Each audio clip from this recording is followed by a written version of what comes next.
everyone, my name is Paul Taylor and welcome to episode 2 of my podcast called Fuck the Wall, where I take you behind the scenes of my life as a comedian, English comedian based in France.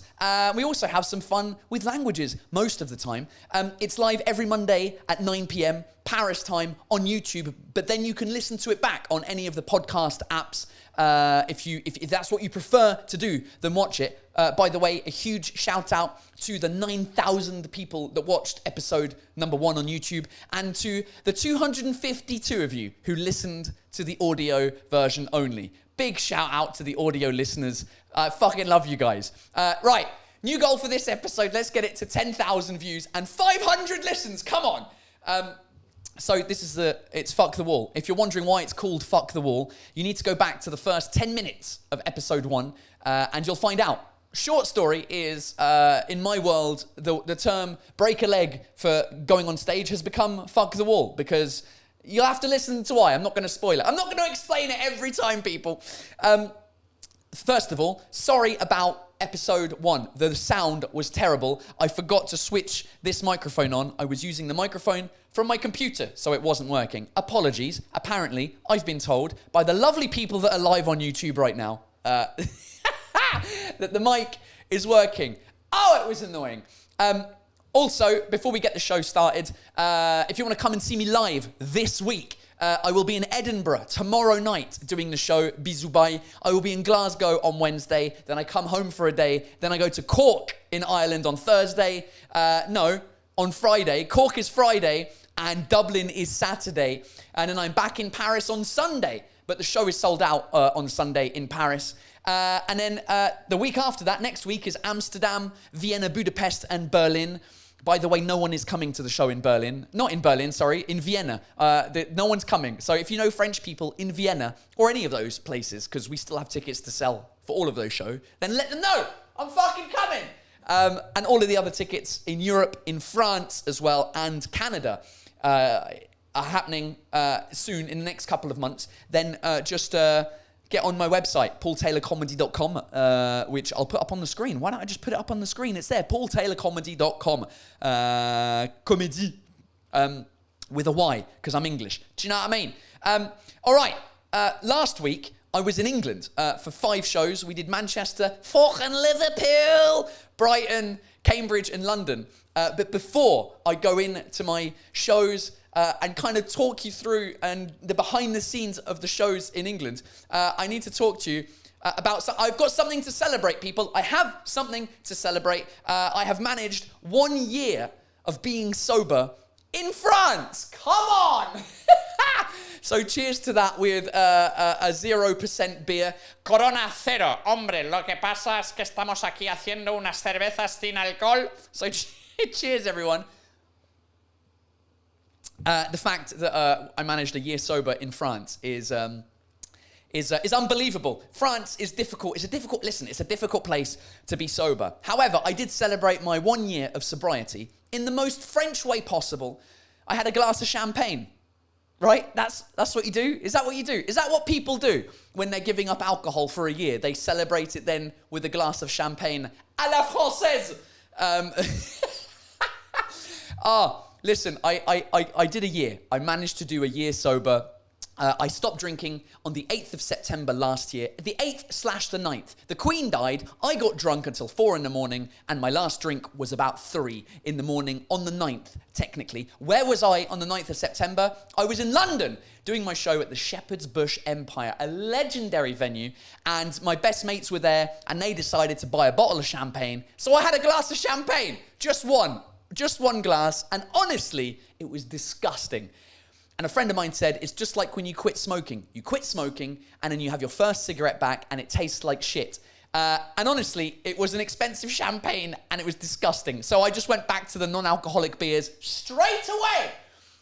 So I'm back to non-alcoholic stuff. But here's the thing. Here's why it's so difficult to stop drinking in France. For a couple of reasons. One, the French drink a lot.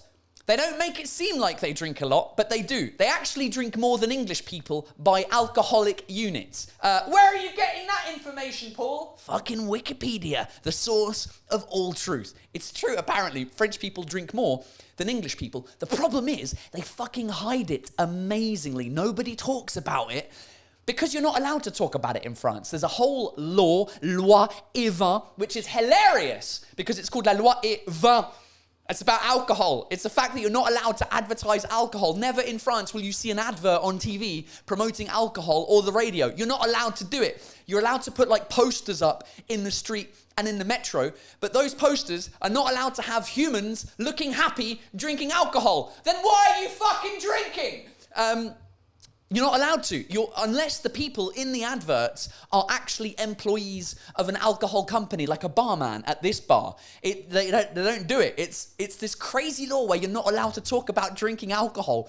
But the French drink so much. Wine, come on. There's so much wine that is in this country that people drink, and there's different types of, you've got l'apéro, you've got le cocktail dînatoire, you drink a couple of bottles during le dîner, you've got le trou normand, you've got digestif, you've got all of these different ways of drinking. Basically, everyone's getting shit-faced here, but no one is allowed to talk about it. It's like multinational companies being like, paying taxes, we must. It's very bad to avoid taxes. Yeah, mate, how much tax are you paying? 2% corporation tax? Go fuck yourself, Apple, Amazon, Google, and all the rest of you. It's like the Catholic Church and pedophilia. Fucking the Catholic Church is like, pedophilia is terrible. The Pope comes out and he's like, I do not accept this. And it's like, but are we still gonna keep doing this? Fucking absolutely. French people and drinking is unbelievable. It's so difficult to stop drinking in France because everything socially is around drinking. Oh, let's go for a drink. I mean, it's the same in the UK. But at least in the UK, you've got good non-alcoholic beers. I found this out last week when I was in England. Mate, I've been living a year sober in France thinking that non-alcoholic beer tastes like shit.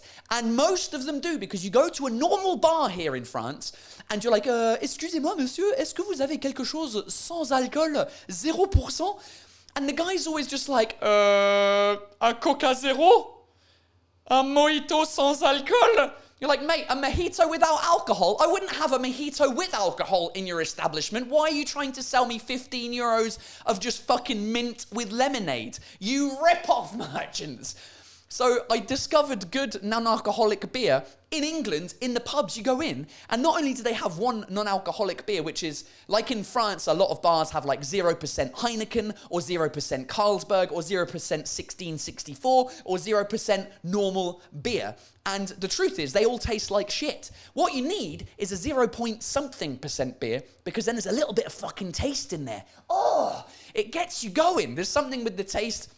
And in England, I found out the bars sell non-alcoholic things. It's unbelievable. I found some great non-alcoholic beers. They do have them in France, but you have to go to like a specialist supermarket, specialist wine beer shop in order to get them. You can't get them at the local supermarket or the local sort of pub. This Corona 0% is left over from England. We bought these for backstage for me in London, and I brought them back because I was like, I can't find these at the local supermarket.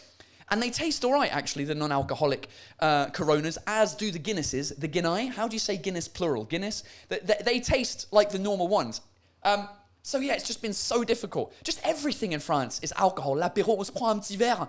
And even like you go for a raclette, it's like, mate, a French person said to me that raclette, it's bad for your stomach to drink water with raclette because the cheese kind of mixes with the water and then you get a bad stomach. I'm like, well, what am I supposed to drink? I'm thirsty. He's like, white wine is perfect. I'm like, Jesus Christ. So basically, it's difficult to stop drinking in France or any other country that is, a Western country where just everything revolves around alcohol, going for a drink with friends, going to parties. It's all of that stuff. So listen, I'm very proud of myself and happy that I managed to do 1 year. I did break it with a glass of champagne, so I'm now, 3 days sober again? Well, technically, I'm still over a year sober because I wasn't drunk. The opposite of sober is drunk. It's not one drink. So I only had one drink. I was definitely not drunk. So I was still sober that evening. So, hey, fuck it. It's one year and 3 days sober. So cheers to everyone who's trying to stop alcohol, especially if you live in France. Oh, mate, there is a bug on the outside of my window. Horrific! Right. Yeah, the movie planet. Oh, mate, I've had that fucking tickets up the whole time. What a dickhead. Doesn't matter. Come on, Paul. You can find non-alcoholic beers at supermarkets. Maybe not every brand, but you can find them. Certainly in Paris. Yeah, I went today to buy myself, because this was the only Corona that I had left. Guess what I found in the local supermarket? Oh, here we go. It is the wonderful Heineken Zero that tastes like arse. I know you can get non-alcoholic beers in supermarkets, but it's just not very easy to come by. My favourite in France that I've gooted. I now speak fucking franglais. That I've tasted, que j'ai goûté, is Babap, Bang Bang. It's a brewery in Paris. They're amazing. The other one that you can get is, what's it called? It's called, what's the one I have for my show? It's not Brewdog, but Brewdog does have some good non-alcoholic IPAs. The Punk IPA non-alcoholic. Brooklyn is the other one that tastes amazing. So, yeah. There's some good questions about being sober. Raquel, have you seen your health improve? I don't know. I've seen my face improve. I do look rather sexy now. I've got skinnier. I lost 12 kilos. But I'm not going to tell you that I feel different inside. I don't feel healthier. I don't feel fresher. I don't feel more energetic. I feel the same, to be honest, except for the hangovers where I would be finished for like 2 days. But, you know, I'm sure it's done something good for me. So yeah. What else? Le café, c'est extraordinaire, disons, les termes cappuccino tous les jours. Eh ben ouais, Lucas, Charpio, cappuccino every day. I've become a bit of a coffee addict. You know what? I haven't missed drinking. I've missed like the social aspect of drinking. Like when you go out. The reason people are like, well, why are you getting zero alcohol beer? There's other non-alcoholic drinks to have. I know there are, but after like 2 sugar drinks, I don't want any sugar taste in my mouth. Because every time it's like a Coke Zero, an iced tea, and I'm just like, I want something that has some sort of taste, but that isn't sugar. And I used to laugh at people when they drank non-alcoholic beer. I didn't get the concept of it, because the taste of beer isn't that great. It's refreshing.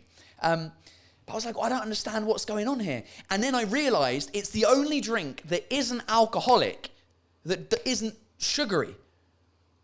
It's unbelievable. Yeah, you can get sparkling water, but it doesn't have a taste. And I want something that has a taste. And it doesn't have like tons of sugar in it. So yeah, it's this weird thing. Like socially, I do miss when I'm out drinking and then everyone's drunk. And I'm like, all right, cool, this has been fun. It would have probably been more fun if I was drinking. But it's all right. I'm dealing with it. It's fine. It's fine. It's fine. So yeah. Paul Taylor is James Hoffman of languages. James Hoffman, what a reference. He's a coffee nerd on YouTube. Yeah, maybe. What else is going on? Oh, I tell you what was going on. You know, every episode of this podcast, I like to go back on the day and see what was happening on the day that I'm recording this, which is September the 11th. We all know what happened on September the 11th. When was that? 22 years ago? Jesus Christ. 22 years ago. No, that can't be right. Yeah, it is. It's 2001, wasn't it? Fuck me. And I actually just went to the sort of new museum in New York when I did my show there in July. The museum is unbelievable. Like, you come out crying your eyes out. But that isn't what I wanted to talk about. What did I want to talk about? I wanted to talk about one of my shows in the US. Just like on September the 11th. I've forgotten that I did this 10 years ago today. September the 11th, 2013. Let me bring up the old iPhone here. There it is. It's me on stage. in Washington, D.C., of all places, a random comedy club in my old Mormon outfit with my black tie and my white shirt. Oh, nobody told me that wasn't a bad idea. Or that was a bad idea, sorry. Washington, D.C., that was so much fun. And the jokes I was talking about there were probably the jokes that made it into my first show, #Franglais, that is available on YouTube to watch. And it was probably around the Americans pronouncing my name wrong at Starbucks. Me saying my name's Paul and the woman going, Paul? Like P-O-L-E? And I'm like, no, Paul, like P-A-U-L, you idiot. How many people have you met called Pole, P-O-L-E? It was a hilarious interaction. Obviously, I didn't say that. Obviously, that's what I said in my mind. Of course I did. So that was what was happening 10 years ago. And nothing else was interesting in my phone. There was a couple of things that were interesting, like this photo here of of a koala in a car. So this is 14 years ago. This is when I moved to France in a car, in my wife's car. And this koala is from Sydney in Australia. They gave me as a leaving present at Apple because the orange t-shirt on this koala is an old t-shirt, an Apple Store t-shirt that that they put on the koala and then gave me. And I had to come out of Australia on a plane with that koala in the actual aeroplane. I actually might have a photo of that koala in the aeroplane just to back up the ridiculousness. But the legendary Australians that decided to give me that as a leaving present from the Apple Store in Australia. Of course they bought me a fucking koala. Koala Lou. If you've got kids and you want to read them like a cool story about koalas, there's a great book called Koala Lou, which I found while I was in Australia this time, which is a specific kids book. Here we go. Oh, Jesus. This is me in 2008 leaving Australia with a koala. I mean, it's like my girlfriend, isn't it? Little does she know, my wife, that was 2 months before we met. Look at him. There's me on the plane, and there's me on the plane with the koala. What a dickhead! Oh, Jesus Christ. Anyway, what did you name the koala? Sole. We named him Pip because he's orange like a tangerine, and tangerines have got pips, so he's called Pip. Pip the koala. He now belongs to my daughter, of course. I don't keep walking around the Paris metro. I should do that to troll people one day. She'd be like, c'est pas le Taylor, ça? C'est pas le Taylor? And just not even mention the koala. Carlos Camejo says, knowing Australia, the koala's name is, Oi, that fucking cunt! Oh, mate. Right.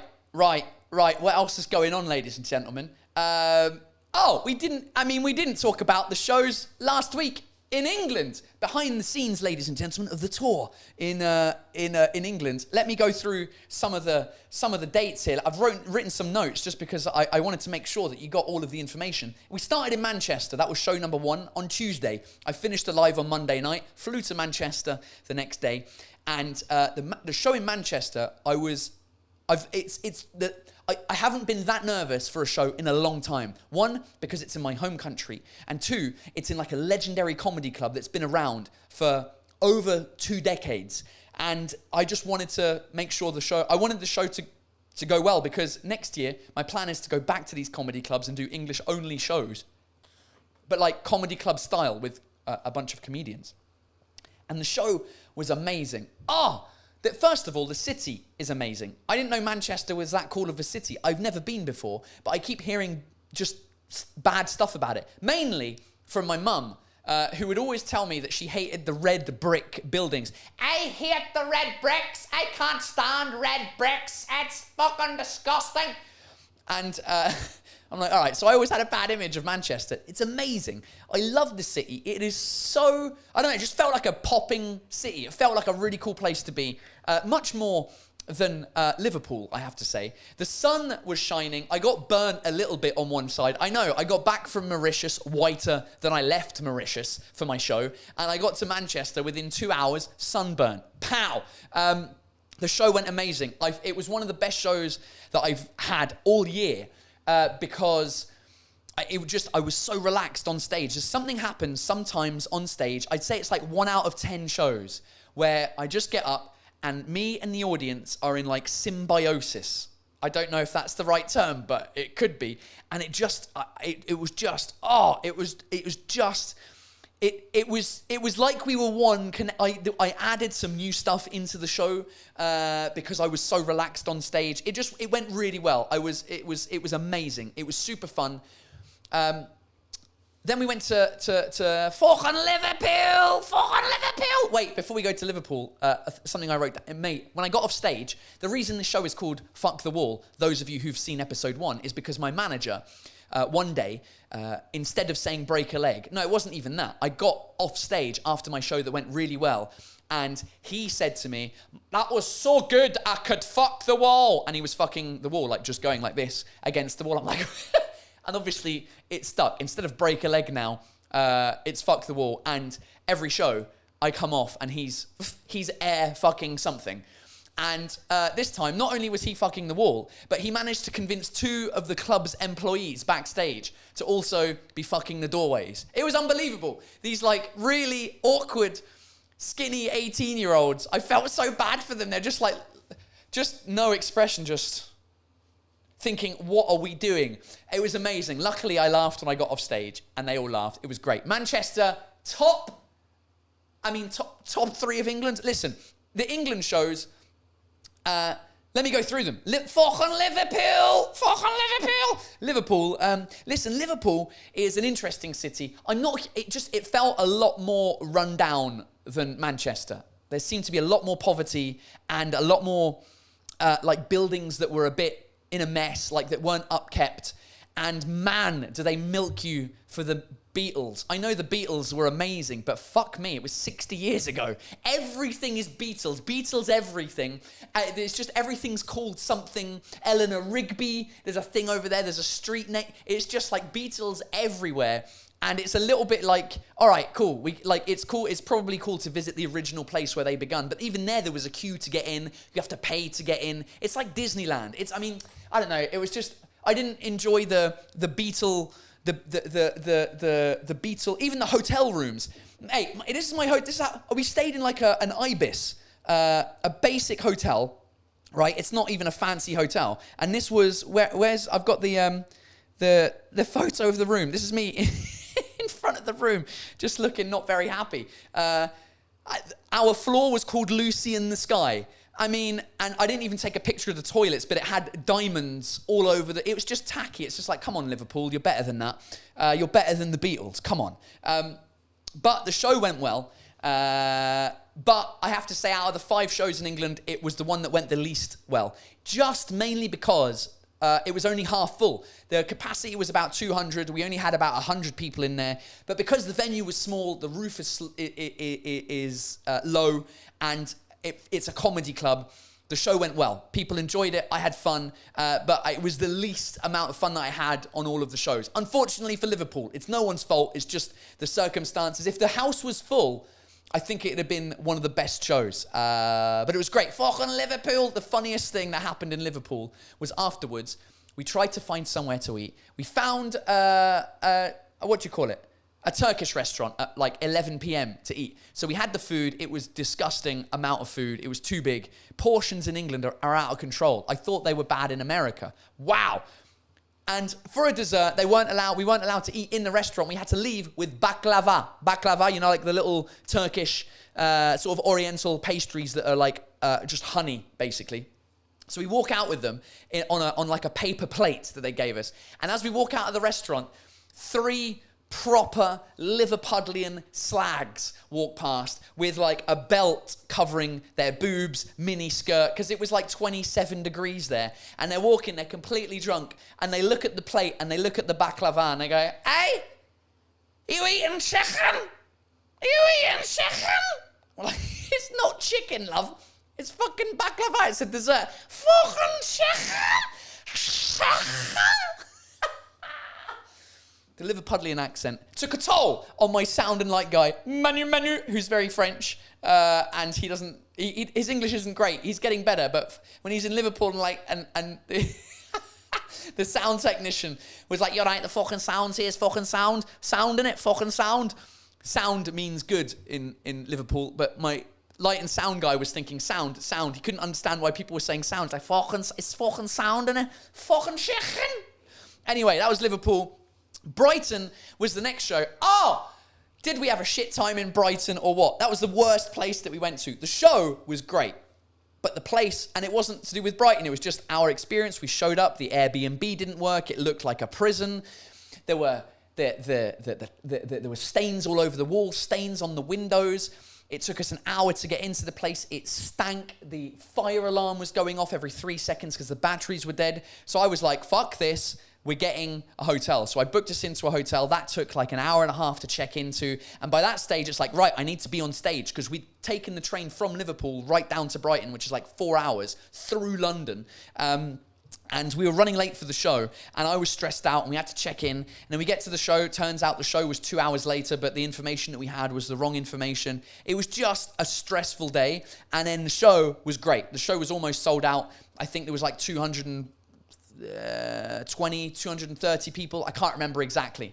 Maybe it was a bit less. It might have been 180. But it was a great show. It went really well. Super fun in Brighton. Then we went to Cambridge the next day. Cambridge, I don't know if the city's nice or not. I didn't even see it. Got out of the train station. The hotel was stuck to the train station. I went there and had some emails and admin to do for the afternoon while the rest of the team went into town, flew some drones. My team was Adam Crosby, my manager, Emmanuel, my light and sound guy, and Jay Swanson. Those of you might know the YouTuber Jay Swanson. He was around, and he was flying his drones everywhere. He's making a vlog that will come out soon that I will post about the whole week. And he smashed his drone into a building, so that was fun, but I wasn't there. I was in the hotel, and the venue was next to the hotel, and the show was unbelievable. Cambridge was on par with Manchester. I want to say a little bit better than Manchester, but now when I think about it, I was more relaxed on stage for Manchester, but the crowds were amazing. The show was so good and so hot that I had to buy some new jeans because I sweated so much that my knees were sweating, and so I had like a white salt stain around my knees. Who knew? By going on tour in England in mid-September that I'd be so hot that my knees would be sweating and I'd have to buy some new jeans. So that was great. We went bowling as well. Bowling was super. I haven't been bowling in ages. To celebrate my 1 year of sobriety, we went bowling and I didn't win, but I wasn't far from winning. Here we go. Look at that. Bang. Straight down the middle. Strike! There we go! That's me saying 1 year sober. So we celebrated that. That was super fun. Cambridge, loved it. London, Shepherd's Bush Empire. Shepherd's Bush Empire. I mean, what a legendary venue. I took a couple of photos. One, just because I wanted to pretend I was on my own and sad. There was actually 20 people around me at that point. But the Shepherd's Bush Empire, what a show. It was so much fun because I did this venue last year. It's 1,000 people. And we did it. It's where we filmed my previous show, So British ou Presque, which is on YouTube for free. You can watch the whole show. And this time we did it no stress because we weren't filming. So it was so much more fun than it was last year. So much more relaxed. I had everyone, there was 16 people that I knew that came to the show. There were all my best friends that came with their girlfriends. My mum came to the show. My mum came to the show. Where's a photo of my mum on stage? Should I embarrass you, mum? Maybe I shouldn't embarrass you. I'll just take it. Here you go, mum. This is a good photo of us two on the stage. We also sang a bit of Robbie Williams. I tell you what, if you're joining me on Patreon for the second hour of this show, then I will play the Robbie Williams sing-along of Angels with me and my mum. It's on patreon.com/Paul Taylor, because every one of these podcasts, I'm going to do 1 hour for free and then 1 hour for the Patreon only. And you get some exclusive stuff for being Patreon legends. Come on! As well as a bunch of other stuff, behind the scenes footage, a whole bunch of stuff on Patreon you get to see. Anyway, Shepherd's Bush. My cousin was there as well, with my cousin once removed, so my dad's cousin with her 2 twin daughters and her husband. It was a great time. It was so much fun. This is a photo that Mr. Jay Swanson took from backstage. Look at that. I mean, the room was just unbelievable. A pint of non-alcoholic beer on stage. Oh, there it is. And, ladies and gentlemen, we went out afterwards, had us a bit of champagne, and this was the moment that I broke the 1 year... where is it? How do I get the sound on my phone? There we go. Let's do that. Let's get a bit of echo cancellation.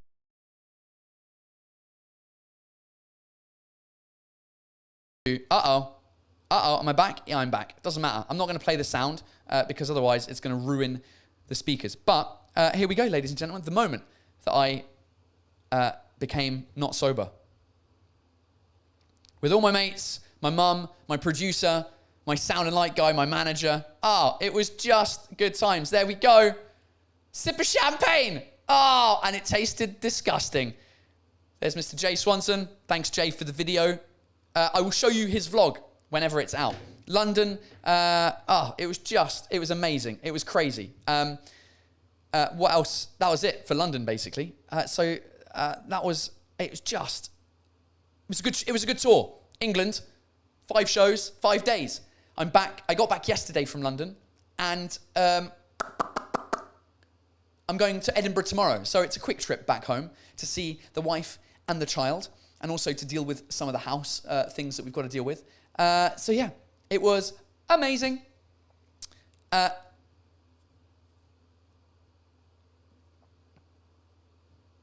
You know what, Paul? Next time you plan to film a show, you should ask your team to do it secretly without telling you which dates they are filming. Yeah, I wish that was possible, Misha. But it's not. Because obviously, when you show up and there's a camera in your face, then you're going to know it's being filmed. And that makes you even more stressed out. Unfortunately, this cannot happen, okay? Right. What else? What else is going on, ladies and gentlemen? What else is happening? What else is happening? Ollie P says, I can imagine your show rider. I demand 0% beer, crisps, a television, 2 staff members to fuck the wall and the doorway, Haribo. That's exactly my rider. My rider is 0% beer. I'll tell you what's in my rider. 0% beer, bananas, and nuts. And that's basically it. There's obviously a big technical rider. A stool to put my beer on. A pint glass to put the beer in. And that's pretty much it. I don't have any blue M&Ms or whatever the Rolling Stones used to do. And sometimes they can't even find the fucking stool. That's the worst part about it. It's like, where were we? In Cambridge. In Cambridge, they didn't have a stool.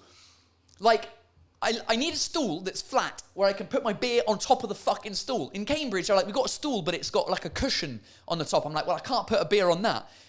Some venues, it's mostly in France. In England, we never really had the problem before because everyone's used to the stand-up stool. The stool that stand-up comedians use is just a wooden stool that you can put your notebook on, you can put your phone on, you can put your beer on. You don't sit down on it, even though I do sit down on it. But yeah, that's my riders. I basically don't have one. But I think I might add that now, Ollie. I might add 2 staff members to fuck the wall. And just hope that they get confused with what they're fucking. Hey! Oh, Jesus. Nelson Pereira. Hey, Paul, I can't wait for the Lisbon show in a few days. Last time I travelled to Switzerland to see you. Thank you for coming here this time. Nelson, you need to tell all the other people because we have nobody coming to the show in Lisbon. And by nobody, I mean literally you. Let me just check the last email that I got on Friday, and I'll tell you how bad the Portugal shows are selling. I don't know why we're doing Portugal, to be honest. Right, we're doing Faro in the south. Capacity of 300 people. Total People coming, 7. Oh, we're going to have to cancel. Lisbon, it's a little bit better. The capacity is 376 and we have 48 people coming. So you're not on your own, Nelson, but we need a way more people to come for the show to be fun for you and me. Because the worst thing is to perform in an empty room. For me and for you, it's just not fun. They're literally the worst dates that we have coming up. Apart from Vienna. Vienna, we have like 50 people coming out of 250. Amsterdam's doing good. I mean, what we've got? Edinburgh's sold out. Glasgow's almost sold out. Cork is doing good. Dublin is doing all right. Amsterdam is fine. Budapest is doing all right. Berlin is doing all right. It's literally the 2 Portuguese ones. We're in the shit. And also Madrid. Madrid and Barcelona. Barcelona is all right. Barcelona. Barcelona. It's Madrid. That we're Madrid, hombre, Madrid. Lo que pasa que estamos aquí bebiendo una Corona Cero. Muy bien, muy bien. Being racist, Paul. Corona is Mexican, not Spanish. It's not the same thing.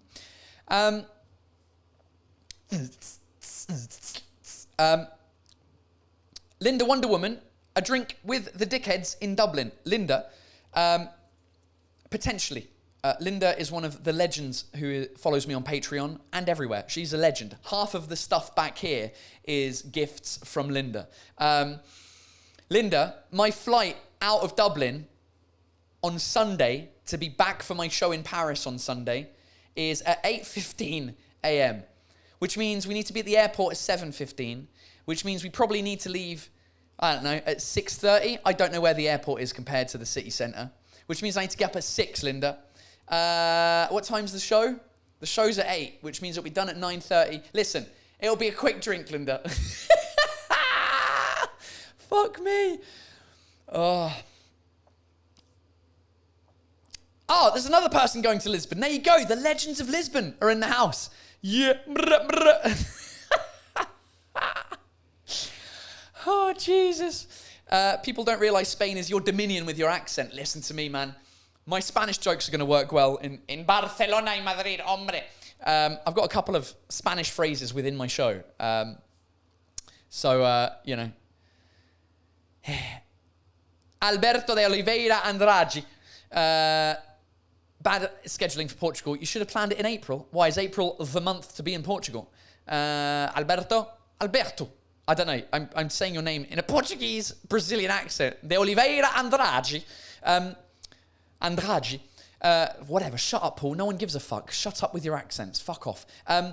April. Yeah, mate, we were in France in April and they had no availabilities. Do you know how hard it is to book an international fucking tour? I don't do it. My tour manager, Kathy Dos Santos. CDS, shout out to Cholele and Kathy Dos Santos, who booked the international tour. Oh, speaking of the tour, everyone was berating me because we were going to Canada in November. We're going to Canada in November. Le Canada Callis. And we start the shows on the 7th of November. It's Ottawa on the 7th, Quebec on the 8th, Montreal on the 9th. Then we've got 2 days off in Montreal. Then it's Toronto, Edmonton, and Calgary. And then we're coming home. And everyone on the West Coast was like, hey, where's fucking Vancouver? If you're doing Edmonton and Calgary, how are you not doing Vancouver? That's like doing a world tour, putting France on the list, doing fucking Limoges, but not doing Lyon. Like, how are you going to Limoges, but not Lyon on your world tour? So, ladies and gentlemen, we are working with Vancouver as we speak, right now. Literally on the phone now, because what time is it in Vancouver? It's 9 hours previous, so it's probably midday. We are trying to make Vancouver happen. If it happens, we're going to do 2 shows on the same night because the venue is quite small. And I'm going to tell you, obviously you will be the first to know. The first people to know will be Patreon. The people that follow me on Patreon. Then I will post a thing. So we're trying to get Vancouver on. We're working on it. And it'll be either the 15th or the 16th. Because I have to fly home on the 17th because I have a show in Bordeaux on the 18th. Woo! World tour. I'm not fucking tired. So yeah. Very good. Very good. George of the Jungle. George Junglers. So sad you didn't come to Vancouver. Well, you just fucking. What about Canada's East Coast? Amanda, Toronto, Quebec, Montreal, Ottawa. They're all in the East Coast. I mean, I'm not east, I understand, but, you know. East is like 3 people that live there.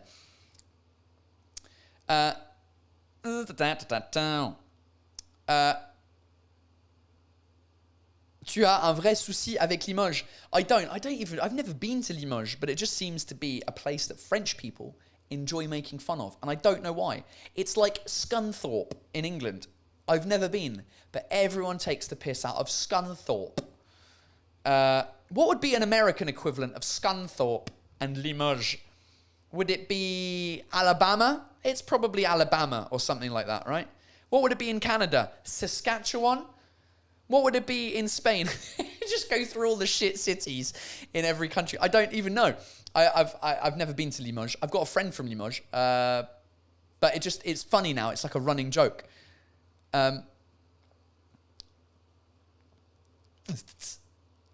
Patrick Schnouilly, Limoges, c'est comme Poitiers. Poitiers.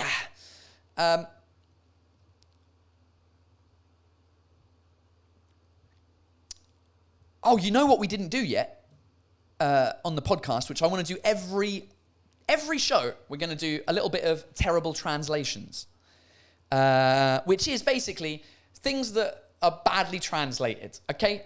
And last week I shared a picture with you that I actually took, and I was like, hey, send me in some things that we can talk about on the podcast. Because, you know, it is the behind the scenes of being an English comedian in France, which leads to translation issues. So you did send me a couple of things in.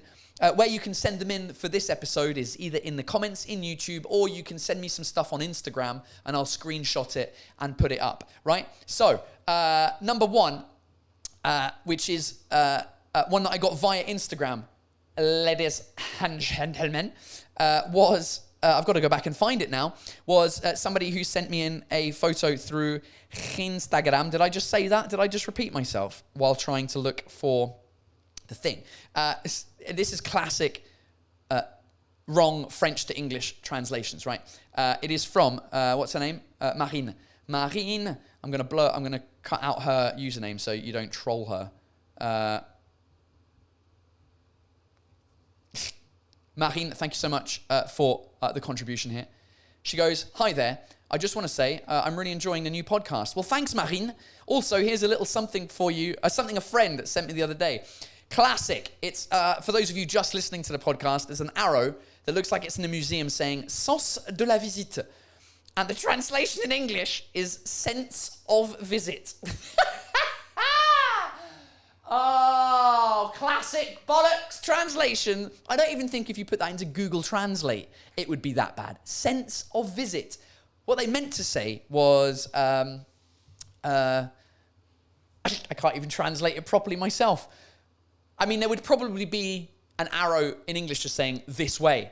How would you translate sense of the visit? The direction of visit. No, that sounds like it would be direction of visit. Help me out here, people that are live right now on YouTube. But this is classic bollocks. Translation, sense of the visit. What is the sense of all of this visit? What are we doing? It looks like it's stuck to a dinosaur, to be honest. What is the sense of the visit? It's to see some animals. That's what the sense is. Sens de la visite doesn't work. Visit this way. Félix Biron. Yeah, exactly. Just classic, mate. Just classic bad translation. Visit continues this way, or in this direction. Exactly, this way, please. It's not complicated, is it? I'm just gonna check Google Translate actually while we're up here. Translate, google.com. And no, I don't want to sign in because I don't want you seeing what I'm Googling, you piece of shit. Sens de la visite. I'm typing it in French. Does it pick it up? French detected. I don't want it translated to Latin. No, I want it translate. Meaning of the visit. That's even worse. That is even worse than sense of the visit. Meaning of the visit. Again, they've translated it literally. And you can't even... Hold on. If I do history, sign in for history of this translation. No. This is why I don't like Google Translate, because they translate stuff literally. If you want the best website, it's word reference. Sens de la... Look, here we go. Word reference, sens de la visite. You click on that and it says, this way, please. Perfect. Word reference, ladies and gentlemen, for the win. FTW. Fuck the wall. Yeah, buddy. So, that was translation error number 1. Translation error number 2, in my mind, is even funnier, right? This was sent in on the comments on YouTube from at Ed Fidke. Thank you for your contribution. And he or she says, Colombia, or they, said, Colombia translated their slogan, be the goat, to soyez la chèvre in Montreal. Now, I didn't know what this meant straight away. I was like, what? There's Colombia, there's Montreal, there's goats. I don't understand what is going on. Too many countries. So I had to Google it. And what I found out was that it's Colombia, the sportswear company. You know, the guys that make like the coats and the shoes and stuff. Well, they have a marketing campaign called Be the Goat. I'll bring it up here. I downloaded a picture. Oh, that's the wrong one. Where is it? Where is it? It's just over here, isn't it? There it is. Bang. No, that's another thing. Oh, I didn't talk about that when I was getting about the loi et vin, that you're not allowed to drink alcohol. What a tit. I completely forgot about that. I'll get back to that. Let's do, where is it? Soyez? It's not Soyez la chèvre. Shopping landing page. There it is. Okay, so it's Be the Goat, right? This is the advertising campaign from Colombia. It's Be the Goat.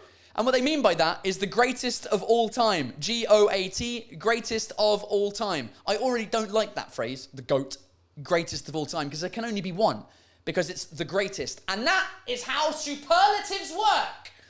That you can only have the best, the greatest, the most stupid podcast.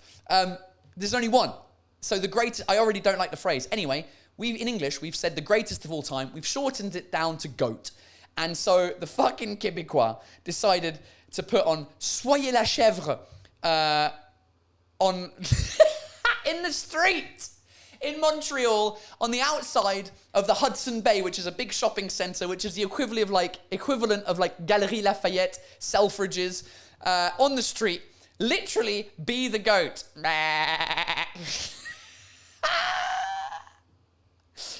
the goat. Soyez la chèvre. Oh, now, I have a problem with Montreal and Quebec in general with the French language. I know they want to protect it. They've got La Loi 101, which basically written bans English. They have to translate everything in Quebec. But I don't know who they hire in Quebec to translate stuff. But it is fucking awful. They have so many, like KFC over there is PFK. Le poulet Kentucky frit est calies.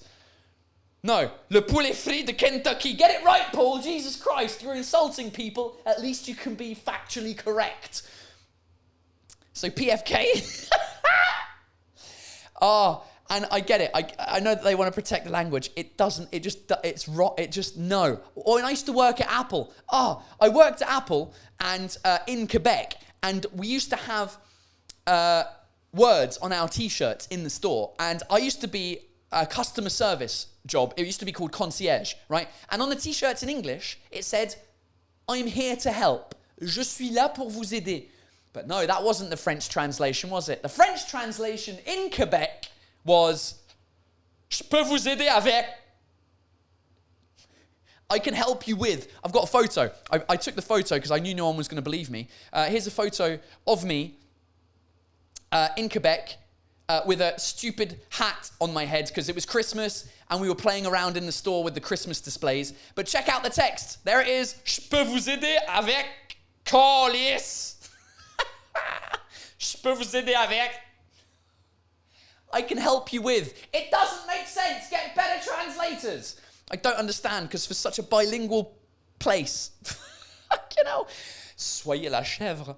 Oh, I get it. And the worst part is it doesn't really help protecting the French language.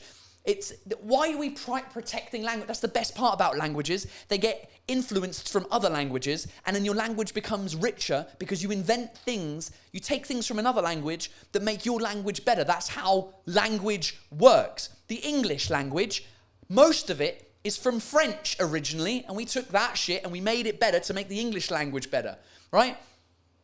So soyez la chèvre. Either find a proper French translation, like soyez le meilleur, soyez, I don't even know how to translate goat, or soyez le goat, soyez le goat, soyez la chèvre. What would be the acronym for chèvre? Soyez le... it's too long of a word to find an acronym. Anyway, that was a hilarious false translation. Thank you so much for sending that in. Keep sending them in, people. Keep sending them in. I am now sweating. That's how hot it's got. Loi et vin. La loi et vin in France. You're not allowed to advertise for alcohol, right? I was saying that earlier on. You can't advertise for alcohol. So much so that we had to change the poster from my original show. My original show, Franglais, was this one here. The original poster, which is me just drinking a pint. I'm not even happy. I'm not enjoying it. But it was like, no, we can't put this in the metro. We can't advertise this poster anywhere. Because we weren't allowed. It was illegal to have a pint. Somebody drinking a pint is illegal in France. La loi est vin. So you know what we did instead? What we decided to do was still put the poster in the metro, but we changed the colour of the pint to black. That way, it looks like I'm drinking a pint of Coca-Cola. However, there is a large head on that beer, so it just looks like I'm drinking a Guinness. La loi est vin. And then eventually we decided to change the poster and make it the one in the back behind me there, where I have my face covered with some tape saying Franglais. Right, Mormon boy. Exactly. Soyez le lièvre serait la bonne expression. Le lièvre, as in like the hare? Don't know. This weather reminds me of being on the Paris metro in the heat, sharing a smile with a lady, and then fanning my face with my hand and saying, "Je suis chaud." She looked at me with pity and disdain. Classic mistake, je suis chaud. Of course, in French, does not mean I am hot. It means I am hot for sex. J'ai chaud means I am hot. I mean, even in English, it's got a double sense, a double meaning, right? A double entendre. There's a classic word in English that's been taken from the French language to make the English language better. A double entendre, un double entendre, which doesn't exist in French. We like each other's languages, don't we? In the Netherlands, they just use goat in adverts, carrying the same English meaning. I know, because the Netherlands speak better English than English people, so of course they use the word goat. By the way, I like your picture of your pig, J Puff.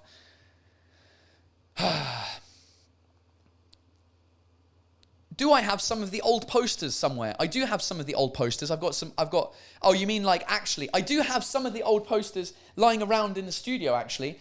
What I was thinking about doing at some point was maybe doing a competition and signing some of the old posters, some of the Franglais, the So British You Presque, and the Seagal posters.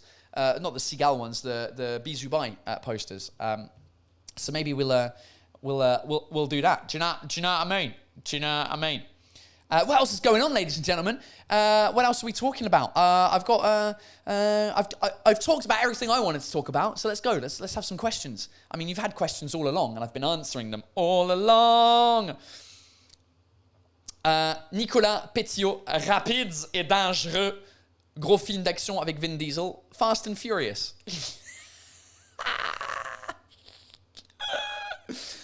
Oh, God. How can I send you a picture in the comments? I took a funny one in Montreal. Misha, you can't send me a picture in the comments. You'll just have to send it to me via Instagram. It's probably the best option, Misha. Or Patreon, if you're still a Patreon subscriber. I don't even know if you can send photos on Patreon. But yeah. Don't forget your rant, as Misha said. I did the rant. It was about non-alcoholic stuff in France. That was my rant. That was my tantrum from earlier on, which I fucked up twice. It doesn't matter. Florian, the legend, who might be watching, will edit them together because I forgot the metro bit. He'll figure out a way to edit it. I hope. I was less angry. I was more angry last week. I was less angry this week because, I'm chilled out. I realised on the first one, I was just very, very angry. Some weeks I'm more chill than others. This week, I'm pretty chill because I did 1 year without alcohol and I had a great 5-day tour in England. England.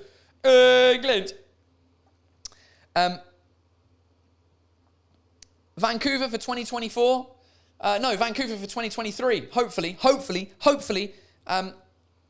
Have you ever been a gamer? Oh, that's a great question, Arnaud de Souza. I used to be a massive gamer. Back when I was a child. No, that's insulting, isn't it? I don't care. It's true. I used to be a massive gamer from the age of about 6 until the age of about 16, 18. My first ever console was a Sega Mega Drive Master System. It was a Sega Master System with Wonder Boy on it. Oh, what a game. And then quickly, it was the Mega Drive with Sonic. Sonic was the game, man. Sonic was the game. Sonic 1, Sonic 2, Sonic 3. And I was a bit of a Sega boy. And then I had, what did I have after that? I had a Nintendo 64. I never had the original Nintendos like the SNES or the NES, the first or second one. I had the N64, the PlayStation 1 and 2. I stopped at PlayStation 2. That was the end of my gaming career, was the PlayStation 2. How old are you, Paul? You old fucking man. Yeah, so I carried on, because I was a lonely fucker when I was a kid, because I started new schools all the time, and I was Billy No Mates. No, I did have some friends, who are still my friends now. All 3 of them. 4. And so... But yeah, I used to be a huge gamer. I loved playing video games. I would say my favorite video game of all time, the GOAT, the greatest of all time, for me, is GoldenEye on the N64. I had many a sleepover playing GoldenEye on the tiny TV screen, which is probably smaller than my computer screen right now, where you would divide the screen into 4 and then have to shoot each other. Oh, it was classic. It was unbelievable. Greatest of all time. GoldenEye 64. Tell me I'm wrong. What else is... Oh, Florian's in the house. I'll fix it in post. Florian Beaufreton. Hey, give Florian a shout out right now. He edits all of the stuff that I've been doing for the past, I don't know, year. All of the border control episodes, all of taking the clips out of this. He does the subtitles. Florian is a legend, officially, in my books. Thanks, Florian. I'll just send you a quick message. If you've watched all of it, you know how to edit it. If not, I'll send you a quick message. Do you know what I mean? Right. ¿Qué pasa? What else is going on? Yeah, 007 with the golden gun. Of course, with the fucking golden gun. Amazing. With golden gun activated. We always used to play the one where it's like one shot, you're dead, as opposed to like shooting 15 times. J Puff says, how do you know if there's enough French speakers in a given city? I wouldn't have thought there'd be many in Liverpool. I don't, is the answer to that, J Puff. I just pick the biggest cities possible in whichever country we're going on tour. So in England, we didn't manage to get Birmingham, and we had Birmingham requests coming through the wall. We didn't get to do Birmingham, but we did Manchester, Liverpool, Brighton, Cambridge, because it's a university town, and London. So usually, and we're doing Edinburgh and Glasgow and Cork and Dublin, Amsterdam, Vienna, Budapest, Berlin next week. And that's it, basically. And then when I'm in France, we do the shows in big cities as well, most of the time. Except my first show back in France since April is in Yvetot, somewhere near Normandy. In Normandy? I don't even know if it's in Normandy. I don't even know where. It's somewhere near Rouen. It's somewhere up. It's somewhere. Yvetot. So that's a small town, and no one's coming. Let me tell you how many people are coming to that show in Yvetot. Yvetot, out of 850 people, we've got 313. Okay, that's all right. That's not too bad. But yeah, it's one of those challenges, J-Puff, is to find the English speakers. Not the English speakers, the French speakers. To find the English speakers in France and the French speakers abroad. That is why my next show is only going to be in English. Am I coming to the US? I am. I'm coming to the US in a couple of weeks to New York. New York!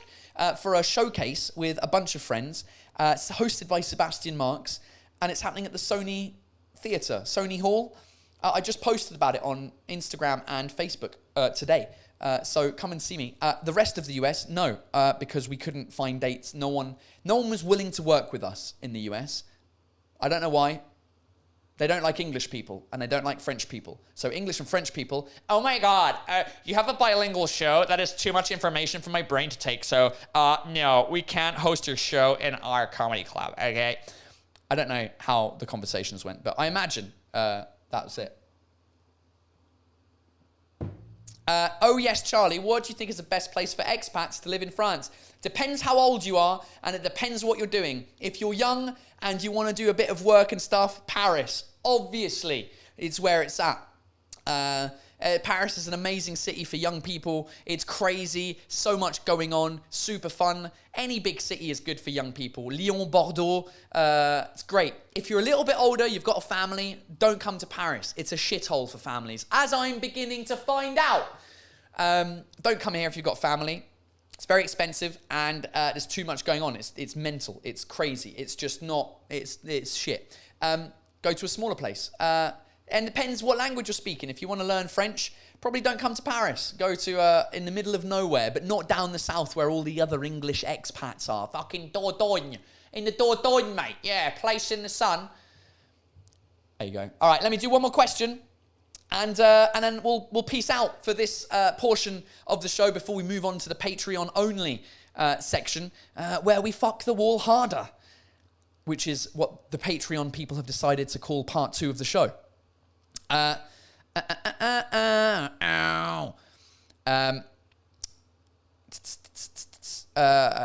are we going?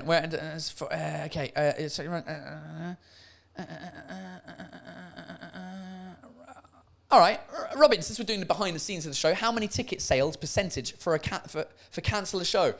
It depends. There's not one rule that meets all, to be honest with you. I would say...